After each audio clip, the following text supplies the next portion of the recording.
बहू, कोमल कल वापस अपने ससुराल जाने वाली है।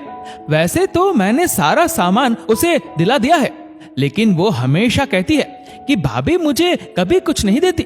तेरे पास कुछ नई साड़ियां तो होंगी ना, उनमें से दिखा दे, शायद कोई साड़ी कोमल को पसंद आ जाए। विमला जी अपनी बहू निशा से बोली। जी मम्मी जी। सास की बात सुनकर निशा ने अपनी अलमारी खोली और अपने मायके से लाई हुई साड़ियां निकालकर अपनी ननद कोमल के सामने रख दी। दीदी, मेरे पास ये कुछ साड़ियां है, इनमें से आपको कोई पसंद हो तो आप रख लो। ये देखो दीदी, मुझे ये साड़ी बहुत अच्छी लगी, आप ये साड़ी रख लीजिए, मैं इस बार अपने मायके से लेकर आई थी। निशा ने उनमें से सबसे सुंदर साड़ी पर हाथ रखते हुए कोमल से कहा। अरे नहीं भाभी, रहने दो, माँ ने मुझे पहले ही बहुत सी साड़ियां दिला दी है। यदि ये साड़ी आपको पसंद है तो आप ही पहन लेना, वैसे भी आप पर ये ज्यादा अच्छी लगेगी, कोमल बोली। अरे कोमल, तेरी भाभी के पास तो बहुत सी साड़ियां है, और कौन सा ये कहीं बाहर आती जाती है, अब दे रही है तो तू रख लेना, विमला जी ने बाहें सिकोड़ते हुए कहा। निशा आगे कुछ बोल नहीं पाई और साड़ी वहीं छोड़कर रसोई में चली गई। उसके जाते ही विमला जी कोमल से बोली, एक तो तेरी भाभी है ही इतनी कंजूस, ऊपर से कुछ देती है तो तू लेने से मना कर देती है।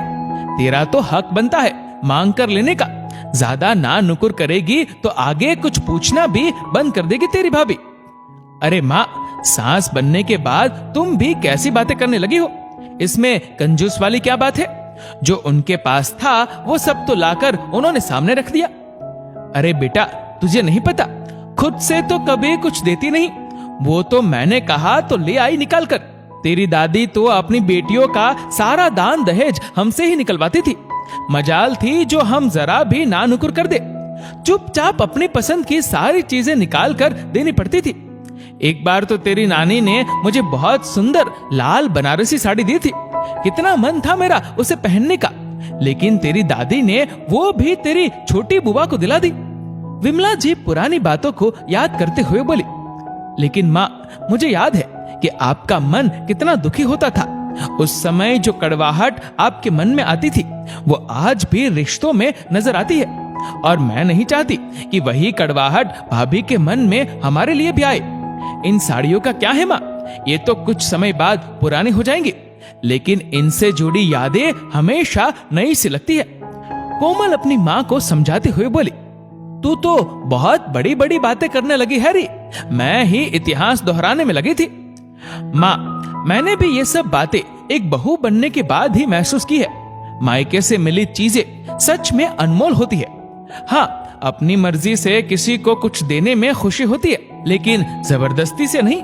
सही बोल रही है बिटिया, चल अब मैं नहीं बोलूंगी तेरी भाभी को कंजूस। वाह माँ, बड़ी अच्छी खुशबू आ रही है रसोई से, भाभी आज क्या बना रही है? खुशबू लेते हुए कोमल बीच में ही बोल पड़ी। अरे वो तुझे गाजर का हलवा पसंद है ना, वही बना रही है। थोड़ी देर में ही निशा बड़े से कटोरे में हलवा लेकर आ गई और चहकते हुए बोली, दीदी खाकर बताइए हलवा कैसा बना है? भाभी, हलवा तो अच्छा है, एकदम मीठा मीठा आपकी तरह, लेकिन मैं इतना सारा अकेले नहीं खा सकती, कहते हुए कोमल ने चम्मच भरकर हलवा निशा के मुंह में डाल दिया। ननद भाभी के इस प्यारे रिश्ते को विमला जी खड़ी खड़ी निहार रही थी। सच में ऐसी मिठास उन्होंने कभी अपने रिश्तों में महसूस नहीं की थी। दोस्तों, हम अक्सर छोटी छोटी चीजों के लेन देन के लिए एक दूसरे की नजरों में छोटे बन जाते हैं। इन चीजों की हमारे जीवन में इतनी अहमियत नहीं होती जितनी रिश्तों के बीच प्यार और अपनेपन की, लेकिन इस बात को समझने में अक्सर देर हो जाती है और दिलों के बीच दूरियां बढ़ती जाती है। इस वीडियो को लेकर आपकी क्या राय है, नीचे कमेंट करके जरूर बताएगा। और अगर आपको वीडियो अच्छा लगा हो तो इस वीडियो को लाइक करेगा, शेयर करेगा ज्यादा से ज्यादा लोगों तक, और ऐसे ही और भी इंस्पिरेशनल वीडियोस के लिए सब्सक्राइब करें हमारे यूट्यूब चैनल को और फेसबुक पर फॉलो करें हमारे पेज को। धन्यवाद।